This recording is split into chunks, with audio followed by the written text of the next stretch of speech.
points that I want to make today. One is that I'll be going to Westport this Friday night. I believe in Westport.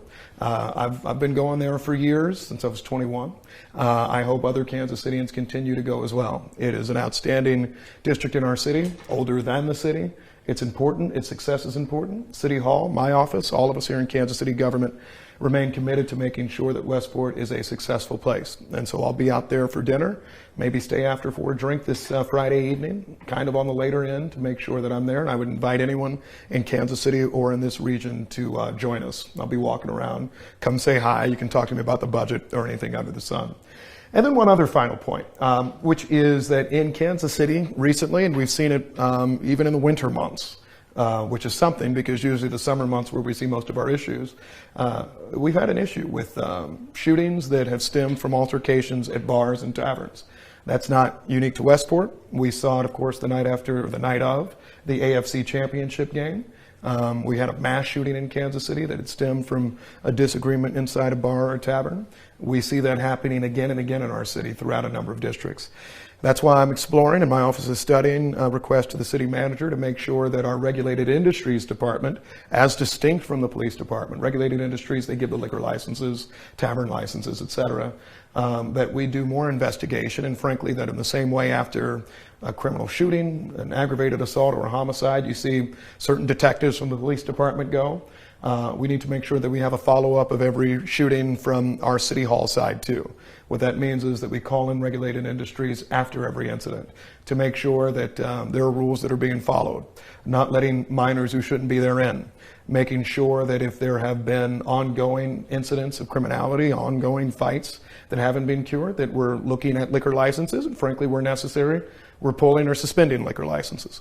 And so that's something that I think is important for us as well. But generally, I believe in Westport. I believe in this city. I'm going to be there, spend my money there. I encourage everyone in Kansas City to do that. I know the Westport Business League was here today to make sure that they're finding solutions, and they work on those each and every day, spending millions of dollars a year on security to make sure people can be safe. And I think we have to be innovative with the ideas we've had, many of which I've heard from Kansas Cityans on my hundreds of different text messages and calls I've received in recent days. So with that, I'll answer any questions you might have. What were some of the ideas that stood out to you? Sure. So we heard a few different ideas. Some have come around before, others haven't. One was talking about creation of almost a pedestrian mall type idea in Westport. We already see that streets are often barricaded, temporarily at least, during the summer months in particular, making, frankly, more permanent opportunities for people to sit, to enjoy, to interface, to interact. And not just on Westport Road in Pennsylvania, but also Mill Street, where frankly, I think in this last incident, you saw what was in essence a drive-by shooting. And so trying to make sure we're exploring that as an option is something important. In addition, and this comes up every few years as well, looking at staggering your bar time closings. Right now, a lot of your bars are closing at 3 a.m. That leads to a lot of people that flood out onto Westport Road at the same time. Significant investment of certain public safety resources. And so I think there's a thought by all of us, which is to say, well, can you at least get some ability to, if folks are getting out at different times, control the crowds a little bit better, allow your law enforcement resources to be utilized better. And so frankly, that's one that we think is key. And then finally, programming more events and activities in Westport, special events being important. I think weekends that work in Westport already, the Westport Art Fair has existed for years. We see, I think they call it Art Westport now, but that's something that brings families down, that frankly just gives us a crowd that's there to just enjoy kind of a different type of entertainment than perhaps what we're seeing in some of these evenings and weekends. And so us doing more work to actually try to work with Westport to make sure opportunities like that are funded, that they're fostered, that we're getting more sponsors. I propose doing even a Kansas City, Missouri staff luncheon or happy hour for every city employee in Westport. In case you're wondering, we do something like that at Worlds of Fun each year. That is something I think we can do to really try to create a different environment and atmosphere in Westport. If I made a comparison, you all may remember the stories of Times Square in New York even years ago, right? And there was just something kind of different. The element was different there. But over years, I think over investment, public safety investment, development, et cetera, you were able to see, frankly, something different and something that fosters folks from throughout our community, folks of different ages. And frankly, that's what the type of work we need to do in Westport long term. Any other questions for you? Since the privatization of Westport, how has that affected city police involvement? And then, given that this occurred during the winter months, how does that change? Yeah. So during the winter months, we don't actually, or the Westport Association doesn't throw up those barriers. And so in many ways, I guess this was a weekend where you didn't get to test the theory of if it's working or not. Anecdotally, I've heard that there has been a reduction in summer violent crime, which is typically when the barriers are erected, Fridays and Saturdays in the warm weather months. I'll notice the city council, actually, I voted against that. One of the reasons at the time was because I do think that we need kind of a broader set of solutions. I wasn't sure that that alone could do it. And I think, frankly, when you see incidents like this one that, are on Mill Street, or you hear about incidents in a parking garage, last year, I believe when I was running for mayor, actually, I'd done a police ride along, and there was a shooting in a garage near there. And I think, frankly, you can't just push out the problem into the neighborhoods. You need to actually make sure you're addressing the problem long term. And so that's why we're trying to, in many ways, address the environment. That's why we're trying to make sure that when you're there, right, you can feel safe. What we can't just do is say, well, you're just safe in one bar, and then when you head out, right, there may be challenges for you, or there may be challenges later on in the parking lot. We need to make sure that the entire experience when you're in Westport, when you come into the city, is one that is safe, one that there's enough lighting for, which frankly needs to be worked on, particularly on Mill Street. And that's the sort of broader commitment I think we're interested in. Yes, ma'am. In the days since the shooting on Saturday, have you been able to identify any solutions that could have prevented that shooting, which occurred in a bar that had 20 security guards in it?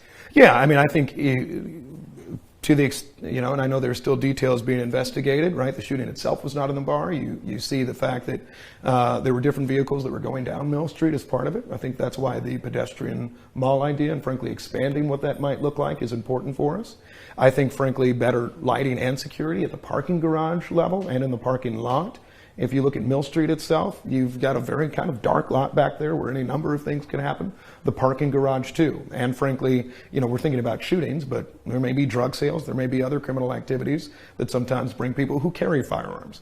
We need to make sure those sorts of things aren't occurring, frankly, in the kind of connected areas to the district. So I think any number of those could actually be more helpful. Sometimes it's not, it's not just having more authority in the middle of the district. If you go to Westport on a summer night, for example, you'll usually at the intersection of Westport Road and Pennsylvania, which is the middle next to in the historic Westport Square where Kelly's is and all of that, you usually see 5 police officers, Westport security, Jackson County Sheriff's deputies, police cars and others. There's really a great almost armada-like presence there. But what happens when you're a block and a half away, right? What happens when you're walking to the parking garage? That's where I think some of our challenge is, and frankly, we need to enhance security district-wide, not just, frankly, right in front of the bars themselves. And will you talk a little bit about more what you want to do with regulated industries? Yeah. It seems like it's a knee-jerk reaction to after the fact if the problem happens instead of preventing it. I think everything sometimes it would be a knee-jerk reaction if sometimes there weren't frequent offenders, right? So we have a few recidivist taverns that have issues. Let's think back to the 9 Ultra Lounge shooting. If you recall, in that situation, that bar had actually had a shooting, I believe, either the week before or several days before. After that point, then they had another shooting. And this isn't really a response to Westport. It's actually a broader conversation in all types of parts of our city. There are some bars and taverns that just have a lot of shootings. There was a bar downtown for a number of years that would have police activity consistently, had a number of homicides until it was finally shut down. I mean, that's the sort of thing that we're actually trying to address. So I actually think in that situation, much like you address recidivist criminals, right? You want to address, consistent levels of wrongdoing. And so if you see that there are procedures that aren't being followed consistently, right? If there's misconduct existing consistently, if we have a high number of police calls, right, consistently, then that's the sort of work we want to do. It isn't as simple as just saying, hey, you were unlucky, one bad thing happened, let's shut you down. First of all, we can't even do that. Bar owners have due process too, just like humans do. But what you can do is say, does this in some way exhibit a pattern that has not been following city ordinances? And in such a case, then is there something we can do about it? For example, bringing in or allowing too many minors through your doors, right, would be the sort of consistent problem that starts to become created. And then can you address how that would also help situations where the altercation starts in a bar and ends up a block or two outside of it? Yeah. I mean, there are a few things. So first, if we're thinking about juveniles and adults and others, right? Juveniles shouldn't be in bars, right? Late. And so to the extent they are present in a bar late, then particularly if they're using intoxicating liquors, anything like that, then that I think usually then creates a spillover problem when they're out later as well. So I'd like to see us curtail that significantly. And the age of the victim in this latest homicide is very germane, I think, to that point. In terms of what we can do if we actually are looking at bars and activity outside, this is where I'm going to become boring lawyer for a second, boring lawyer mayor. There's a doctrine under the First Amendment and all types of other things known as secondary effects. There are secondary effects that stem from activities sometimes where there is illegal activity somewhere else. It's the reason why most people don't want to live across the street from a strip club, for example. Why? Well, not because the strip club's doing anything illegal outside, but often you'll get more people that are going there and outside are drinking or using drugs, right? May have firearms, may be conducting other illegal activity. And under the secondary effects doctrine, the Supreme Court actually gives cities, towns, and others the ability to actually try to make sure you're regulating to avoid the long-term secondary effects that may impact a neighborhood around it. And so I think that's what we're looking at here. To what extent does any illegal or ordinance violating conduct inside the bar actually lead to bad outcomes for the people that are down the street a block or two? And that's where I think you see the relevance. There's always kind of that connection because and I think no matter where you live in Kansas City, I live in the 18th and Vine Jazz District, for example, right? Criminal disturbances, sadly, aren't just limited to, let's say, a bar where there might have been a fight.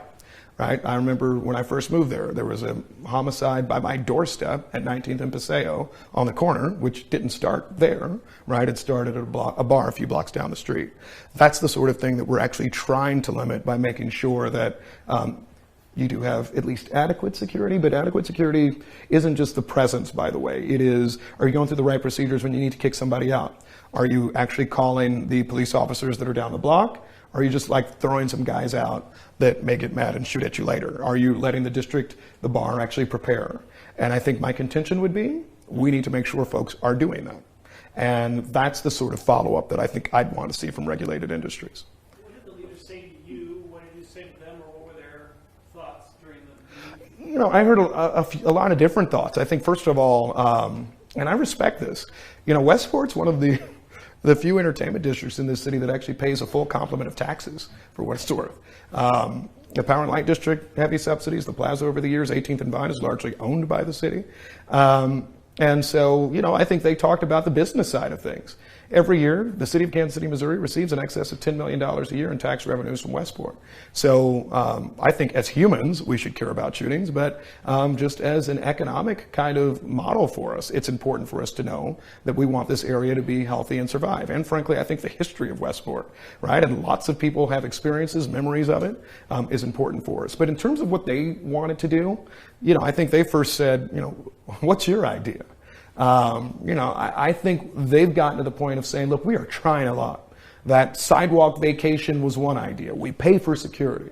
How can the city help us try to find innovative ideas that allow us to keep people safe, knowing that there's an important partnership with the two of us? And so that's where our conversation was going. I think they were happy about the fact that I'm coming out on Friday night. I hope a whole bunch of other people do, because I think this is important for those of us who believe in this city to make sure that we're staying, that we're investing in it. And so, I'm going to do that as many weekends as possible. I like Westport. I think it's a vital part of Kansas City, and I think they were looking for that level of support from City Hall. We can have two more questions. Thanks. Are there one or two concrete things that changed because of the meeting immediately? And secondly, how long do you think till the city starts to see the numbers come down rather than plateau or increase as far as the number of homicides? Yeah. On the short-term concrete solutions, I guess the time length would be something interesting. I do think that we're actually, for a different reason altogether, the city's likely to put a few $1 million of infrastructure improvements into Mill Street due to flooding And so what that creates for us is an opportunity to say, how do we actually rethink this street where there has been not one drive-by shooting, but we've had other shootings in the past, right? Do we want to actually create a more pedestrian space? Do we want to create a brighter space? So I think that's something that you will see in the next year or two. We'll have to fund it first, build it, but nevertheless, I think that's something impactful that can change soon. I think when you look at special events, that's something we're trying to work on, and we're trying to find budget allocations. Everybody's talking to us about the budget, but nevertheless, find budget allocations to help support that. And then I think we have a constant review of security, of how we can make people safe. So to Ariel's question, I'm interested in coming up with whatever solutions we have that can make people safe this summer. So maybe it sounds like a bit knee-jerkish, but if it is the sort of thing that says we want regulated industries to do an investigation after every shooting at a bar, or that stems from a fight in a bar in Kansas City, then frankly, I'd be happy to do that if that can make people safe. And frankly, that's why we're exploring it. And I expect that exploration to be not something that takes 2 years, but instead more like 2 weeks. What level of involvement did regulated industries have in previous shootings? I think it varies. I think in the past we've seen them, and they do their work in having consistent inspections. They don't have enough inspectors to do all the different things that they're looking to all the time. But, I think we can always try to say, how can we be more active? There's probably a budget request with that, i.e. would they need more inspectors? But I frankly would like them to be more of a part of the conversation. I mean, it's, at this point, our police department, and it's an outstanding move, is doing weekly shooting reviews to try to look at all of the different factors behind crime and that sort of thing. Frankly, it might be time that we're using more departments of the city to do the very same thing. I'll let you have one last question. Do you have information that the bar where this started falls into that recidivist category? They participated all in that meeting today. They were not present at this meeting today, and so I can't speak to any particular licensee, and it'd be irresponsible for me to do so, but I think we'll make sure we check on all that ahead. All right? Thank you. I'd walk off faster, but you have...